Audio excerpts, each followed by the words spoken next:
Volendo costruire celle eremitiche, scelgano sempre luoghi incolti, orridi, solitari, deserti, difficili da raggiungere, sulle cime ardue dei monti, in zone nascoste tra i boschi, in spelonche sconosciute, nelle caverne della terra o in solitudini dagli orizzonti vastissimi.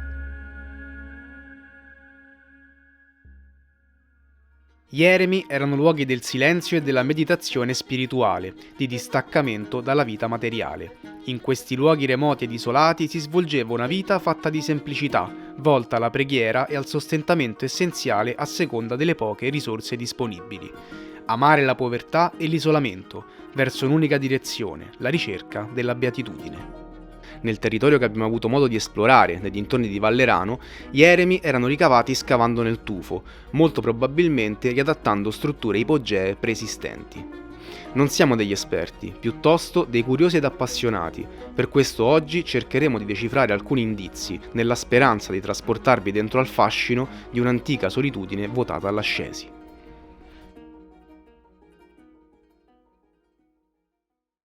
Ciao a tutti e benvenuti in un nuovo video esplorazione. Oggi andiamo alla ricerca degli eremi in compagnia di Pierluigi, la mia guida del video di Caprarola. Se lo avete perso andate a recuperare sul mio canale o comunque vi lascio qui il link in descrizione. Se non volete perdere le esplorazioni e i nuovi video che usciranno sul canale, mi raccomando iscrivetevi e accendete la campanellina in modo da essere sempre aggiornati.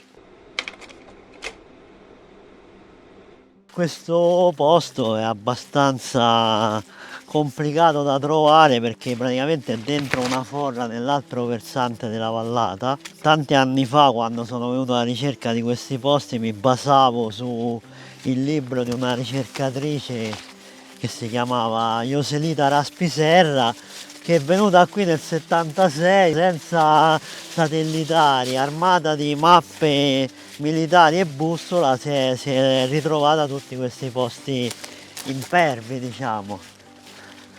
Perché quando arrivi qua devi sapere come proseguire sotto.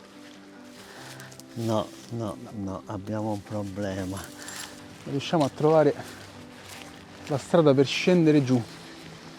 Dispersi nelle campagne viterbesi, tra ulivi E castagne non raccolte che ci potranno sfamare per la notte. Eccolo qua, il nostro passaggio al piano inferiore. Poi una volta scesi sotto bisogna trovare il varco per il piano ancora più basso. Forse ci siamo. Questo? Scapicollato così? Ho seccato, senti. Ah! Oddio! Lascio il mio canale YouTube in eredità a Pierluigi. Ottimo!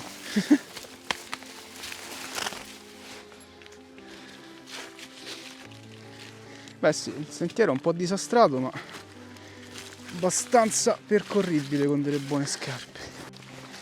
Vabbè. Vieni. Qui ci sono queste cavità enormi.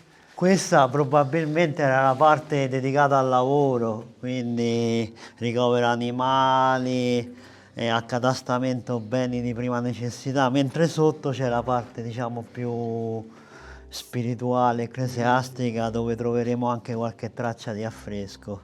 Vedi proprio come si vede la stratificazione della lava qui. Questo è tutto dovuto all'esplosione del vulcano del lago di Vico. Qui ci sono queste altre cavità qua, questa con questa forma particolarissima che forse ci indirizza più a un utilizzo religioso, vedi, qui e qui. Questo sembra un altro piccolo abside, però come avrai notato anche tu, notizie storiche sono un po' scarse. Forse c'era incastrata una tavola di legno o qualcosa. Sì. Immaginarsi la vita qua, soprattutto nel Medioevo, poi deve essere qualcosa di assolutamente unico.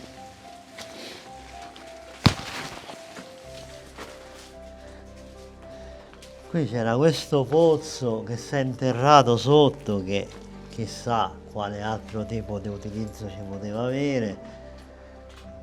Vedi, per esempio, qui magari c'era una semplice nicchia alta che poi è stata scavata per farla diventare tipo mangiatoia per gli animali, ma in epoche successive, quindi non ci fa leggere quello che era originariamente l'ambiente.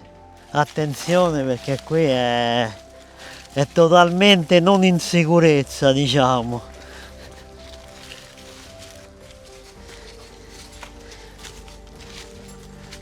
Stanze, stanzette, questo sì, in effetti su questo è un po' improbabile che ci vivevano poche persone. Qua sopra c'era questa apertura che potrebbe essere stato uno sfiato di un eventuale camino, quindi una zona adibita alla cottura dei cibi. E più avanti ancora un pochino le nostre tracce di affresco.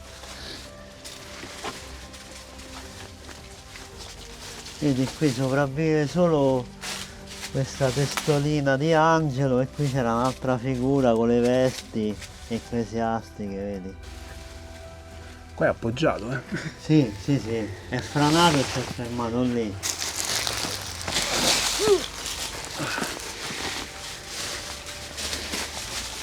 Sì, qua guarda là. Questo tutto abbastanza instabile, direi. Ovviamente questo sì è un posto, stavo per dire, che consigliamo a camminatori abbastanza esperti, pratici. Veramente affascinante. Vedi, è tutto crollato, crolli su crolli, quindi capì come era strutturato originariamente Un ormai. po' complicato.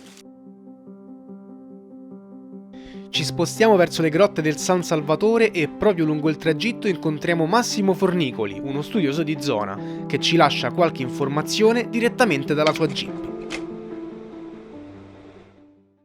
Allora, le grotte del San Salvatore sono state finalmente restaurate. È un insediamento rupestre benedettino del X-XI secolo. La Maria Andaloro, che è la maggiore esperta a livello internazionale di questi dipinti rupestri, eccetera, lei adesso vive in Cappadocia, dice che è un unicum in Italia. Questo rappresenta un cenacolo con gli apostoli, in una parte c'è un piccolo altare, poi lo vedrete, dove c'è scritto Abbas Andreas, che era l'abate forse che stava lì.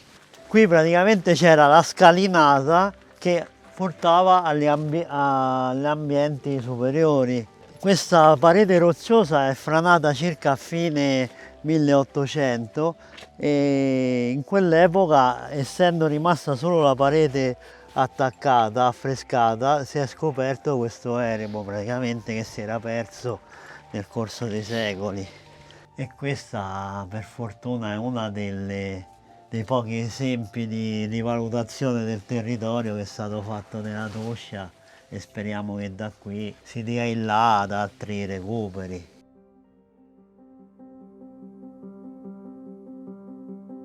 Proseguiamo il nostro viaggio verso un altro luogo affascinante, l'eremo di San Leonardo.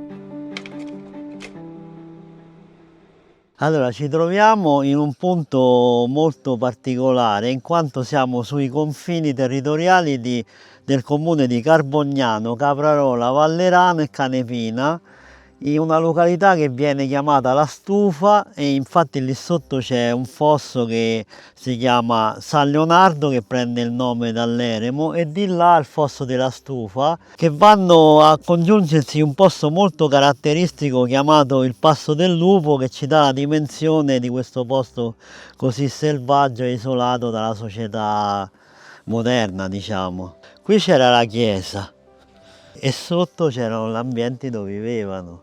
Qui probabilmente c'era qualche nicchia con qualche affresco religioso, vedi?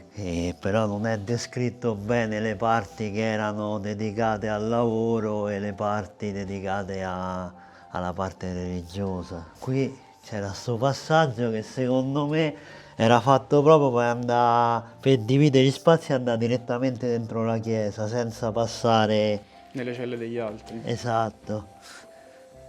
Vedi, qui c'è la zona circolare dell'abside che si riconosce facilmente. Qui c'era un altare vero e proprio di pietra che è stato trafugato e lì, come abbiamo detto prima, la sepoltura dell'unico abate dell'eremo. Quest'altro piccolo ipogeo, probabile che questa sia una piccola tomba preesistente, etrusco, falisca o un ricovero preistorico che loro hanno riutilizzato Tipo cantina. Sì, esatto. Non è grandissima, però qui c'era un sistema di chiusura con dei pali. Probabilmente, ecco, non mangiavano animali, però ci potevano avere magari pecore, capre, formaggio, latte, tutto faceva brodo, credo. Praticamente possiamo vedere che sopra la sommità di questo enorme masso di tuffo scavato ci sono delle canaline che probabilmente servivano alla raccolta dell'acqua piovana che andava in quella cisterna che abbiamo visto giù e si raccoglieva anche in questi spazi qui. Poteva succedere che uno di questi qua aveva tipo una crisi mistica, un bisogno spirituale diverso, che voleva stare addirittura staccato da sti 3 o 4, e là c'è una celletta scavata nella roccia completamente isolata. C'era l'entrata principale con la canalina per non far entrare acqua all'interno, vedi qua. Qui probabilmente c'era un'altra parte che è franata e all'interno c'è solo una piccola nicchia.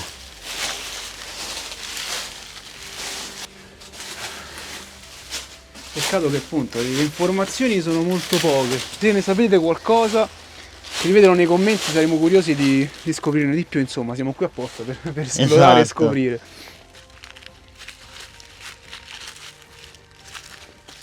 Questo video esplorazione degli eremi finisce qui. Un saluto da me, Pierluigi e Lara. Ciao a tutti ragazzi, seguite il canale.